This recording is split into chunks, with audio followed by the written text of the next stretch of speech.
नमस्कार सारे राजाओं को। पिछले वीडियो में हमने जाना था एरीज राशि के बारे में। आज उसी राशि के स्वामी मंगल के बारे में इस वीडियो में मेरी छोटी सी राय। तो बने रहिए, जुड़े रहिए इस वीडियो में। धन्यवाद। मैं सुपर्णा कोरे हूँ कोल्हापुर से। सर का लेक्चर बहुत अच्छा था। आज 45 देवतास का फुल कवर किया। I am really very happy. Saraswati Bhadauria Mumbai से, और कोर्स बहुत सिंपल इजी लैंग्वेज एंड पूरा गोल ओरिएंटेड था। Looking forward for next. Seema Jaiswal from Hyderabad. Course बहुत अच्छा था। सर ने बहुत अच्छे से 45 देवतास को कवर किया। Happy with the course and satisfied. राजा बनना है। हमने लास्ट वीडियो में डिस्कशन किया मेष राशि के बारे में, उसके गुण धर्मों के बारे में। आज इस वीडियो में डिस्कस करते हैं मेष राशि का स्वामी मंगल, या कहिए एरीज राशि का स्वामी मार्स। मार्स के गुण धर्म क्या है? मार्स की दो राशियां हैं, एक मेष है जिसे एरीज कहते हैं इंग्लिश में, और एक है वृश्चिक जिसे हम स्कॉर्पियो कहते हैं। दो राशियां हैं मंगल की, 1 और 8। वास्तव में ये दो एनवायरमेंट है, एरीज का एक एनवायरमेंट और वृश्चिक या कहिए स्कॉर्पियो का दूसरा एनवायरमेंट।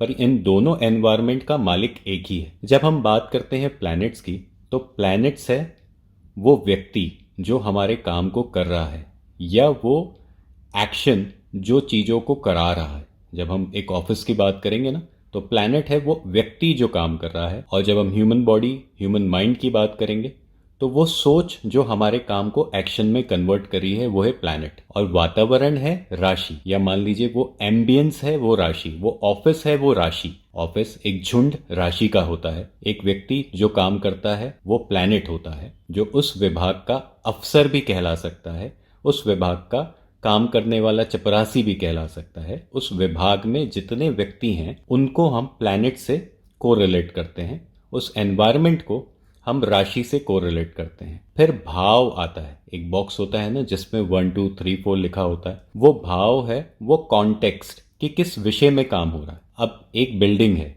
बिल्डिंग वो भाव। अब इस बिल्डिंग में क्या चीज है? तो हॉस्पिटल। उस हॉस्पिटल में कौन लोग काम कर रहे हैं? तो डॉक्टर्स, नर्स। तो जो लोग काम कर रहे हैं उनको जैसे ही हम कैटेगरी में डालेंगे, तो डॉक्टर एक कैटेगरी का हो गया, नर्सेज एक कैटेगरी की हो गई, वार्ड बॉय एक कैटेगरी का हो गया। तो ये प्लैनेट्स की भी कैटेगरीज होती हैं। सबसे पहले एक भाव की कैटेगरी, भाई उपचार का भाव है। उपचार के भाव में बनी हुई बिल्डिंग किस की बिल्डिंग है? तो हॉस्पिटल बिल्डिंग है। उसमें काम करने वाले कौन से कर्मचारी? तो वो प्लैनेट्स हैं जो उसको ड्राइव कर रहे हैं। किसी भी भाव को तब एक्टिवेट होता है जब ड्राइविंग फोर्स गोचर में आती है। इसी को तो कहा गया ना, महादशा अंतरदशा में कुछ प्लैनेट्स आते हैं तो सर्टन काम हो जाते हैं। कुछ पंडितों से आपने सुना होगा कि इस समय तेरा काम हो जाएगा। तो गोचर में जब वो प्लैनेट ट्रेवल करेगा और आपके एक भाव में, एक राशि के अंदर और एक जगह पे वो इंडिकेट करेगा, तो आपका काम बन जाता है। सभी के साथ यही होता है, किसी का पॉजिटिव काम बन जाता है, किसी का नेगेटिव काम बन जाता है। तो हम वापस से अपने विषय पे आते हैं। विषय है मार्स। मार्स दो राशियों का स्वामी है, 1 और 8, एरीज और वृश्चिक या कहें स्कॉर्पियो राशि का स्वामी है। अब एक एनवायरमेंट, एरीज राशि का क्या एनवायरमेंट हुआ? एरीज राशि का एनवायरमेंट आज के रियल कॉन्टेक्स्ट में एक पुलिस वाले का थाना। आपको धीरे धीरे इन बातों का कनेक्शन स्टार्ट हो जाएगा। मैं एक एनवायरमेंट आपको समझा रहा हूं। एक एनवायरमेंट, एक व्यक्ति मार्स का है व्यक्ति, उसके दो एनवायरमेंट है। पहला एनवायरमेंट हो गया जो एरीज राशि का है, वो है थाना। अब उस रोल में उस आदमी को समझना, उस आदमी का मानसिकता समझना। एक थाने में पुलिस वाले की एक मानसिकता होती है ना।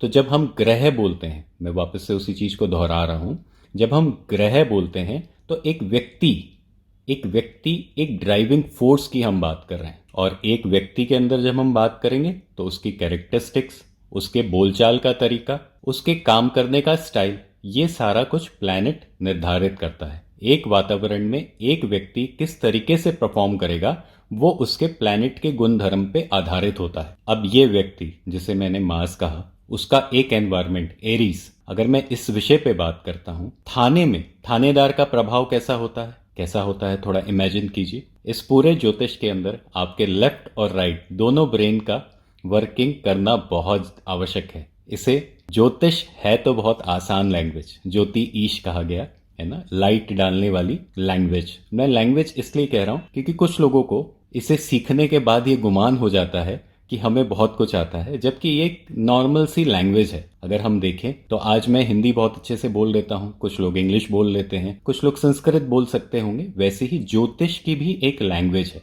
लैंग्वेज है प्लैनेट्स की, राशियों की, उनके ऊपर आने वाली दृष्टियों की और गोचर में ट्रेवल करने वाले समय की। इन चीजों के आधार पे ही ये लैंग्वेज का आप कहिए राइटिंग हुई है। इसे डिकोड कर रहे हैं हम सब मिलके इस बात को। एक व्यक्ति जो मंगल का है, जिसका राशि स्वामी मंगल है, वहां पर अगर एक लिखा है तो एरीज राशि वाले का राशि स्वामी मंगल हुआ, तो वो व्यक्ति जब अपने एनवायरनमेंट में जाता है, एक मंगल जब अपने थाने में जाता है तो वो कैसा बिहेव करता है। हमेशा एक प्रभावशाली व्यक्तित्व उसका उभर के आएगा ना उसके एनवायरनमेंट में। एक थानेदार का एनवायरनमेंट हुआ एरीज राशि थाना, तो जैसे ही वो वहां एंटर करेगा तो उसमें एक अलग सी पावर आ जाती है। इसलिए कहा गया मंगल की जो सेल्फ की राशियां हैं वो है एरीज और वृश्चिक। अभी हम एरीज के बारे में डिस्कशन कर रहे हैं। एरीज एक एनवायरनमेंट, थाने के एनवायरनमेंट में डिस्कस कर रहे हैं, जिसमें थानेदार एक व्यक्ति अंदर आता है तो उसका प्रभाव कैसा होता है। तो वो थानेदार रोब से बात करेगा, गुस्से से बात करेगा। और ये जो थानेदार को मैं को रिलेट कर रहा हूं वो हमारे हिंदुस्तान के थानेदार, इसमें और भी को रिलेशन आप इमेजिन कर सकते हैं कि वो थाने में किस तरीके का उसका एटीट्यूड रहता है। अब वही थानेदार जब अपनी वर्दी में होगा, अपने एनवायरनमेंट में होगा, तो उसका रूप अलग ही निखर के आएगा, उसकी पावर अलग ही निकल के आएगी। तो एक बात, अब एक थानेदार मंगल का, उसके दो एनवायरनमेंट, एरीज का थाना और वृश्चिक का सीआईडी ऑफिस, एक इन्वेस्टिगेशन वाला और एक व्यवस्थाओं को व्यवस्थित करने वाला। जब हम बात करते हैं ना हमारे नॉर्मल थानेदार की, तो उनका कार्य क्या होता है, सबसे पहले व्यवस्थाओं को ठीक करना। आज हमारी जितने बेसिक नेसेसिटी ऑफ प्रोटेक्शन है वो हमारा सबसे पहले पुलिस थाना करता है, और उन प्रोटेक्शंस पे जो इन्वेस्टिगेशन करता है वो हमारा सीआईडी ऑफिस करता है। तो अब आप को रिलेट कर पा रहे हैं। एक मंगल की दो राशियां क्यों बोली गई। पहली राशि उसके थाने की राशि, दूसरी राशि उस पे कोई क्राइम हो गया तो इन्वेस्टिगेशन की राशि। अब एरीज वाले थानेदार का क्या काम है, एरीज वाले का थाना है ना, उस पे क्या काम है, झुंड बना के रखो, अपने सारे को वर्कर्स को तैयार रखो, कभी कोई इमरजेंसी आए तो तुरंत चार्ज करो, अपनी गाड़ी पे बैठ के तुरंत उस स्पॉट पे पहुंच के उसको रोको। ये काम होता है ना पहले थानेदार का। अब इन्वेस्टिगेशन वाला थानेदार कौन है, जो चुपचाप अपना काम करता है। एक क्राइम सीन पे क्राइम हो चुका होता है, सबसे पहले थाने वाला थानेदार आएगा, वहां पर वो पूरा उसका मुआयना करेगा, सिचुएशन को कंट्रोल करेगा और एक एनवायरनमेंट क्रिएट करेगा जिसमें इन्वेस्टिगेशन ऑफिसर आके उसके बारे में और डिटेल इंफॉर्मेशन निकाल सके।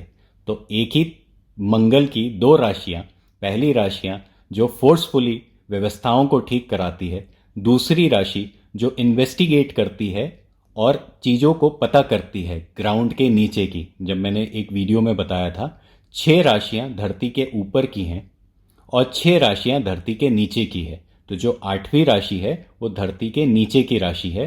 तो इनका स्वभाव होता है कि चीजों को इन्वेस्टिगेट करे। अगर हम इसमें स्कॉर्पियो राशि के बारे में समझना चाहें तो स्कॉर्पियो राशि होता है इन्वेस्टिगेशन ऑफिसर। कोई भी व्यक्ति जिसके लगन में, जिसके फर्स्ट हाउस में 8 नंबर की राशि है, उसका एनवायरनमेंट कहता है कि तू इन्वेस्टिगेट कर हर बात को। और 8 नंबर वालों को रहस्यमय ताकतों के बारे में जानकारी हासिल करने में बहुत ही आनंद आता है।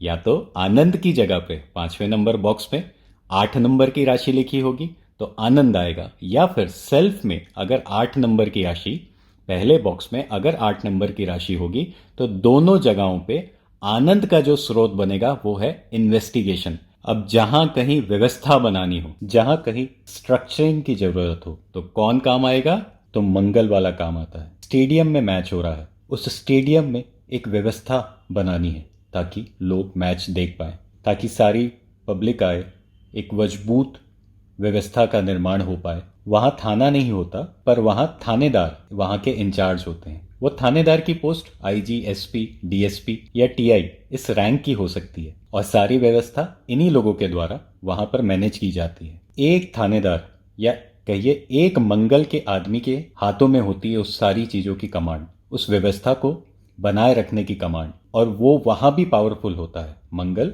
उस व्यवस्था को बनाए रखने में अपना पावर यूटिलाइज करता है। व्यवस्था की राशि कौन सी कही गई है? जो व्यवस्था, जो ऊंचाइयों की राशि है, वो है कैप्रिकॉर्न राशि। तो क्या बोला गया? कैप्रिकॉर्न में जब मंगल पहुंचता है तो ऊंच का हो जाता है। अब आप समझ पा रहे हैं ऊंच का कैसे?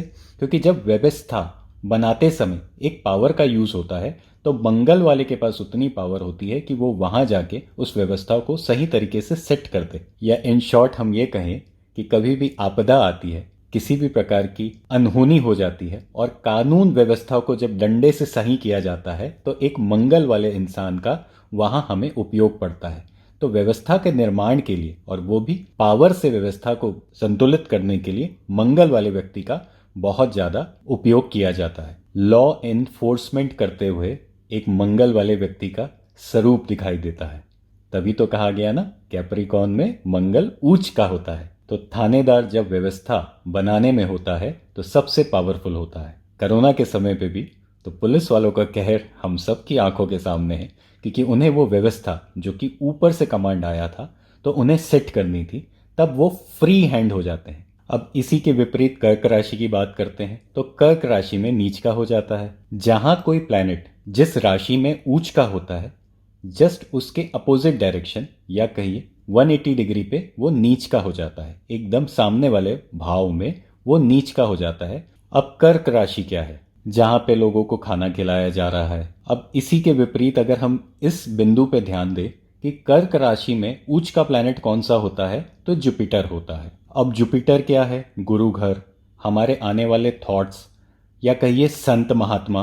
कर्क राशि क्या है? बहती हुई नदी। जुपिटर वहां उच्च का, तो नदी किनारे स्थानों में लंगर की जो सेवा होती है, आप उसे कोरिलेट करेंगे तो जुपिटर उच्च का हो जाता है। या कोई भी ऐसी व्यवस्था जहां लंगर कराया जाता है या जहां पे भोजन कराया जाता है, तो वहां गुरु स्थान पे भोजन कराया जाता है तो गुरु वहां ऊंच के हो जाते हैं। या मान लीजिए मंदिर या वो जगह जहां पे भंडारा किया जा रहा है, लोगों को खाना खिलाया जा रहा है, भाई कोई भी आ जाए खाना खा ले, तो कौन सा स्थान हो गया? गुरु घर का स्थान। पंजाबियों में गुरुद्वारा कह लीजिए। तभी गुरु ऊंच का कर्क राशि में कहा गया। अब एक दृष्टिकोण कि वहां अगर थानेदार जाएगा तो उसका वहां क्या काम? क्या वहां थानेदारी करेगा? वो क्या वहां व्यवस्थाओं को कंट्रोल करेगा? तो अब क्या वो कमजोर पड़ गया वहां जाके? वो कमजोर नहीं पड़ा, उसके इफेक्ट्स वहां यूज नहीं हो रहे हैं। जिस प्रकार का उसका व्यक्तित्व है, एक एरीज वाले का व्यक्तित्व और एक स्कॉर्पियो वाले का व्यक्तित्व, ये दोनों व्यक्तित्व मंगल की राशियों के हैं ना, तो इन दोनों के व्यक्तित्व का गुरु घर में क्या काम? अब ये थानेदार होगा, या तो इन्वेस्टिगेशन ऑफिस में होगा या थाने में होगा। तो ये थानेदार तो है, ये पुलिस वाला तो है, पर गुरु घर में इसका उपयोग नहीं। तो लोगों ने कहा ये नीच का हो जाता है, जबकि ऊंच या नीच प्लैनेट का कुछ नहीं होता। आप इसके वर्किंग स्टाइल या वर्किंग पैटर्न की बात करेंगे तो आपको कुछ को रिलेशन बनता हुआ नजर आएगा। अब कई पंडित कहते हैं जिसका मंगल नीच का है मैं उसे ऊंच का कर दूंगा। अब इसी कॉन्टेक्स्ट में आप समझिए, अगर किसी व्यक्ति का मंगल नीच का है और किसी पंडित ने उसको ऊंच का कर दिया तो होगा क्या? गुरु घर पे लंगर कराते समय अगर वो रोब झाड़ेगा, आप समझिए, गुरु घर पे लंगर कराते समय अगर वो रोब झाड़ेगा या अपनी स्टाइल को वहां पर डंडा निकाल के बात करेगा तो क्या होगा? लोग उसको पकड़ के पीट देंगे ना। इसलिए जो प्लैनेट नीच का है वो नीच के हिसाब से उस कॉन्टेक्स्ट में काम कर सकता है, जो प्लैनेट उच्च का है वो उच्च के हिसाब से उस कॉन्टेक्स्ट में काम कर सकता है। इतना प्यारा है हमारा एस्ट्रोलॉजिकल साइंस, जिसे कुछ लोगों ने केवल ना समझी के वजह से एक्सप्लॉइट कर दिया। बने रहिए, जुड़े रहिए वास्तु गुरु जी के साथ। आगे आने वाली समय पे इसी वीडियो के और श्रृंखला जारी रहेगी। बहुत बहुत धन्यवाद। नमस्कार, आप सबके लिए एक छोटी सी गुड न्यूज है। मैं एक छोटा सा एक कोर्स डिजाइन कर रहा हूं जो है ऑनलाइन कोर्स, जो कुंडली को कैसे पढ़ें और कुंडली के कैसे उपाय करा जा सके। एस्ट्रोलॉजी को बहुत शॉर्टकट में मैंने कुछ निकाला है। यकीन मानना कुछ ना कुछ आपको नया मिलेगा। चाहे तो ज्वाइन कर सकते हैं। ये ऑनलाइन कोर्स है, हर वीक एक लेक्चर और उसके ऊपर पूरे वीक में आपके प्रश्न मैं सॉल्व करने की कोशिश करूंगा उसी लेक्चर के ऊपर। और चाहे फटाफट इसे भी ग्रैब कर ले, कुछ ना कुछ जरूर नया मिलेगा। अपनी किस्मत पे और मेरे हुनर पे भरोसा रखे, कुछ ना कुछ जिंदगी में जरूर नया मिलेगा। तो ज्वाइन करना चाहें, ऑनलाइन कोर्स है और मुझे लगता है 2.5 महीनों के अंदर का ये कोर्स होगा। और एक एक लेक्चर हर वीक एक फेसबुक ग्रुप के माध्यम से मैं डालते जाऊंगा। चलिए, धन्यवाद।